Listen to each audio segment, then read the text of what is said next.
સુરેન્દ્રનગર જિલ્લાના લીંબડી તાલુકાના સૌકા ગામે એક યુવતીએ ભૂલથી ઝેરી દવા ગટગટાવી લેતા તેનું મોત નીપજ્યું હોવાનું સામે આવ્યું છે। ત્યારે પરિવારજનો તેમજ હોસ્પિટલથી મળતી માહિતી મુજબ વાત કરવામાં આવે તો તાલુકાના સૌકા ગામે રહેતી એક યુવતીએ ભૂલથી સોડાની બોટલમાં ભરેલી ઝેરી દવા ગટગટાવી લીધી હતી, જેની જાણ પરિવારજનોને થતા તાત્કાલિક ધોરણે સારવાર માટે તાલુકાની સિવિલ હોસ્પિટલ ખાતે યુવતીને ખસેડવામાં આવી હતી। ત્યારે હોસ્પિટલ ખાતે સારવાર દરમિયાન આ યુવતીનું મોત નીપજ્યું હતું। આ ઘટનાની જાણ થતાં પોલીસ પણ હોસ્પિટલ ખાતે દોડી આવી હતી, જે બાદ પોલીસે યુવતીના મૃતદેહને પીએમ અર્થેની કામગીરી હોસ્પિટલમાં હાથ ધરાવી હતી। ત્યારે હાલ આ સમગ્ર મામલે પોલીસે અકસ્માતે ગુનો નોંધી આગળની તપાસ હાથ ધરી છે।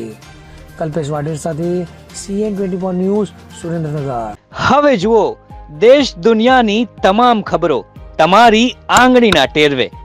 ઉઠાવો મોબાઈલ અને ગૂગલ પ્લે સ્ટોર પરથી ડાઉનલોડ કરો અમારી CN24 ન્યૂઝ મોબાઈલ એપ।